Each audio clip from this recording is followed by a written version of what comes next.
Por esa razón... Sería bien ingenuo pensar que va a ir el presidente Ollanta o el expresidente Ollanta Humala a tocarle la puerta al empresario y decir, ¿quieres esta obra? Bueno, págame, que se utilizan para recibir pagos ilegales. Esa ingenuidad en cuanto a esa orfandad de prueba ha hecho que el Ministerio Público excluya a Ollanta Humala del delito de colusión agravada. Y este no es un dato menor. Con Juan Carlos Portugal. Él es abogado del expresidente Ollanta Humala para el caso del que la Fiscalía acaba de formalizar investigación. La investigación número 22 que tiene relación con el Club de la Construcción, investigación llamada Club de la Construcción, por el que la Fiscalía está solicitando 13 años en contra del expresidente Ollanta Humala, quien también tiene otras investigaciones en curso, como por ejemplo la más avanzada, me parece que es aportes ilegales recibidos por las empresas Odebrecht y OAS, por el que también la Fiscalía está pidiendo 20 años contra Ollanta Humala y 26 y medio contra Nadine Heredia. En este proceso en particular, el abogado del expresidente Ollanta Humala es el doctor Juan Carlos Portugal, a quien tenemos en estudios. Una investigación, según el mismo fiscal Germán Juárez Atoche, señalada o tildada como la más compleja en el caso Lavajato. Gracias, Melissa, por la oportunidad. Compleja porque el fiscal lo ha estructurado de forma compleja. Compleja porque tiene una cantidad numerosa de investigados, como personas naturales investigadas, y compleja porque existe una cantidad numerosa también de personas jurídicas. Este caso en particular ya 28 investigados, permítame, 28 investigados y más de 14 empresas investigadas también. Según lo que el Ministerio Público ayer anunció en su conferencia de prensa, con todo respeto, es una tarea titánica entender a Juárez en algunas de sus expresiones. Esta investigación ya ha culminado, incluso con una prórroga de investigación preparatoria, y lo que el Ministerio Público ha anunciado en una conferencia de prensa el día de ayer es que va a plantear un requerimiento acusatorio contra el expresidente Ollanta Humala respecto de un delito, que es cohecho pasivo impropio, y respecto de su esposa, la señora Nadine Heredia, quien también defiendo, el sobreseimiento de todos los delitos. En el caso Club de la Construcción, Nadine Heredia sería apartada, entonces. Eso es lo que anunció el día de ayer. Y esto por una razón fundamental. Entendamos y retrocedamos en el tiempo para sincerar el análisis. A Ollanta Humala Tazo se le investigó por 3 delitos inicialmente en la formalización de investigación preparatoria. Colusión agravada, cohecho pasivo impropio y asociación ilícita para delinquir. A Nadine Heredia, asociación ilícita para delinquir y colusión agravada. A través de la disposición 57 de junio del año 2023, el Ministerio Público excluye del delito de colusión agravada a Ollanta Humala y Nadine Heredia. Correcto. De manera tal que a Nadine Heredia únicamente continuó la investigación por el delito de asociación ilícita. De manera que quiero entender que el sobreseimiento que hizo ayer Lución Juárez es respecto del delito único que le quedaba, asociación ilícita, y respecto de mi cliente Ollanta Humala también. ¿No se lo ha especificado? Lo ha señalado ayer en una pregunta que hizo uno de tus colegas, en donde ha señalado que respecto de ella hay un sobreseimiento en la acusación. Es decir, no la va a acusar, sino que acabada la investigación ha construido una ausencia de responsabilidad y de prueba respecto de ella. Pero hay un dato que es particularmente interesante, por eso es que estoy expectante de la acusación para poder oponerme a ella, como establece nuestro artículo 350 del Código Procesal Penal. A Ollanta Humala se le dice que se le ha dado un dinero para conservar el presupuesto del Ministerio de Transportes y Comunicaciones, y más precisamente para conservar el presupuesto de Provías a nivel de sus carreteras. Sin embargo, el Ministerio Público ha excluido a Ollanta Humala porque ha considerado que no hay prueba que determine que Ollanta Humala, en su condición de presidente de la República, ha conservado el presupuesto y por consecuencia se ha concertado con los empresarios y por tanto lo excluye de colusión agravada. Sin embargo, por esa misma razón lo acusa por el delito de cohecho pasivo impropio, cuando la tesis de la Fiscalía es: estos aportes te dieron gracias y en virtud a esa concertación. Luego, si es que elimina la concertación por inexistencia de prueba, es absolutamente contradictorio que sostenga la acusación por cohecho pasivo impropio. Y principalmente, Melissa, porque hay un colaborador dinero, eficaz, en efecto, pero por recibir dinero gracias a la concertación de Ollanta Humala con los empresarios. Sin embargo, este extremo de la colusión agravada, que ha tenido un especial foco de interés en casi 3 años de investigación, lo ha eliminado. Ha excluido al presidente Ollanta Humala respecto a este delito. Entonces, si era un delito relacional o vinculado o articulado con el delito de cohecho pasivo impropio, es bastante contradictoria la tesis que vamos a estar expectantes Habla de en realizarla. específico de un esquema, dice, un esquema de corrupción en la adjudicación de obras públicas. Sí, y sobre él recae 3 imputaciones. La primera, que los empresarios, a través de un colaborador eficaz, le han entregado dinero a Ollantumala-Tazo. Todos los empresarios, trabajadores de los empresarios, personal de los empresarios ha acudido a la investigación porque el propio fiscal los ha citado y todos unánimemente han negado este aporte. 2, el colaborador eficaz ha señalado que Ollantumala recibía por encargo del colaborador eficaz dinero de manera encubierta y clandestina en Palacio de Gobierno. Se ha llamado a todos los funcionarios policiales y militares que componen la Casa Militar. Ellos han negado y al contrario han entregado un registro en donde es imposible que se pueda hacer un ingreso sin que exista un control riguroso, incluso a través de 3 filtros. Y también han señalado de que indirectamente a través del Ministerio de Economía y Finanzas y del Consejo de Ministros ha habido una injerencia en el presupuesto del Ministerio de Transportes y Comunicaciones por parte del presidente.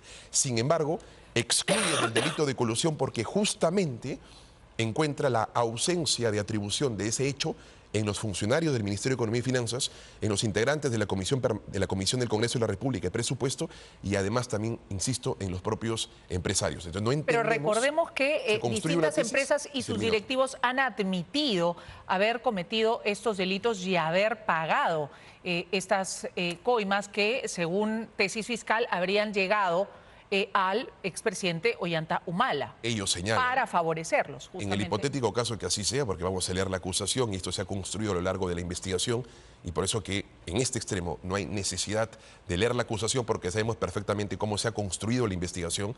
Ninguno de esos empresarios, absolutamente ni uno solo, Melissa, ha señalado que le ha dado plata a Ollantumala-Tazo o que ha dado plata a un tercero para que este tercero le entregue a Ollantumala-Tazo. Por esa razón... Sería bien ingenuo pensar que va a ir el presidente Ollanta o el expresidente Ollanta Humala a tocarle la puerta al empresario y decir, ¿quieres esta obra? Bueno, págame.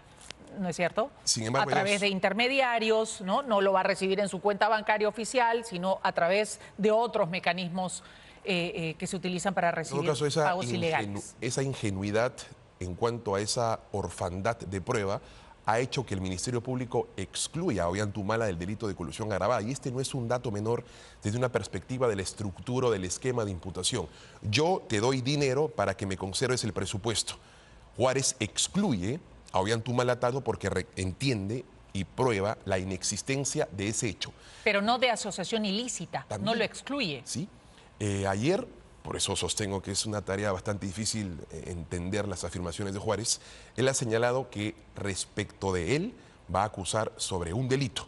Y hablo en el contexto de la pregunta de tu colega respecto al delito de cohecho pasivo impropio. Y acá hay un dato que también es en clave de prueba, importante señalarlo. El denominado argumento circular que utiliza el Ministerio Público en este caso en particular. Todo eso el colaborador sostiene que ingresó clandestinamente dinero, todos se oponen al colaborador. El colaborador señala que los empresarios le entregaron dinero a través suyo como canal o intermediario para llegar al Y expresidente. el colaborador tiene que probar lo que dice. Mientras más sensible, más interesado sea la colaboración para tener una cautela o protección de sus intereses legales y patrimoniales, así como de sus familiares, tanto mayor la desconfianza en las afirmaciones del colaborador y con tanto mayor razón hacer un análisis de rigurosidad respecto de ello. Por eso sostengo, si es que la estructura que planteó durante casi 3 años de investigación a más es yo te doy un dinero gracias a la concertación que tú has tenido como presidente de la República y la concertación finalmente ha sido excluida porque no se ha aprobado la prueba, no se ha aprobado lo que se tenía que probar, valga la redundancia. Entonces, el esquema está acéfalo y desestructurado en la propia imputación de la Fiscalía. Lo que ha dicho ayer también Rafael Vela, acláreme este dicho, en todo caso, esta afirmación, que el caso, además de ser complejo, hallaría sentencia en mayo. ¿Se refiere a este caso en particular o estaba hablando del caso de aportes ilegales? Desde mi perspectiva académica, nosotros consideramos que la decisión judicial en el caso de los aportes que actualmente está en juicio culminó los alegatos de clausura, la sesión próxima va a ser la autodefensa de los acusados y finalmente la lectura resumida y la sentencia íntegra de la misma debería ser en el mes de marzo. Cuando Rafael Vela hace alusión a mayo, entendemos por el contexto de las preguntas y respuestas del fiscal. La que usted está viendo. No, al caso de Martín Vizcarra, porque el nuestro, Melissa, recién va a iniciar la etapa intermedia. Ajá. El Ministerio Público ha anunciado que va a acusar, pero formalmente todavía no ha presentado el documento al juez. ¿Cuál es el trámite? El fiscal comunica la acusación al juez, el juez nos corre o nos comunica durante 10 días hábiles para poder plantear las observaciones que correspondan. Vamos a una etapa intermedia y eventualmente un juicio oral, que es el camino que no deseamos. Correcto. ¿Y cuándo podría haber, digamos, la etapa final? ¿Cuándo podría ingresar a la etapa final este caso, el de Club de la Construcción? En el hipotético caso que el caso acude a juicio, el juicio sería aproximadamente en tiempos de nuestro Poder Judicial, el año 2028. 2028 todavía. 27, julio, inicios del 2028. Sin embargo, la situación del expresidente Ollanta Humala es complicada debido a lo que se viene. Yo sé que es un caso que usted no está viendo en particular, pero es bastante conocido el caso de aportes ilegales, que como usted señala, en marzo ingresaría entonces ya a la etapa final, a la lectura de sentencia. Y allí se están pidiendo 20 años de prisión contra Ollanta Humala, y aquí sí no ha sido apartada Nadine Heredia, 26,5 contra ella.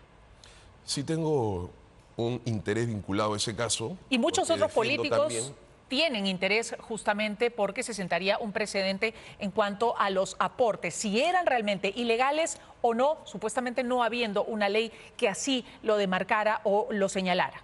Así es. Estoy vinculado a ese caso porque defiendo a 2 personas también ahí acusadas.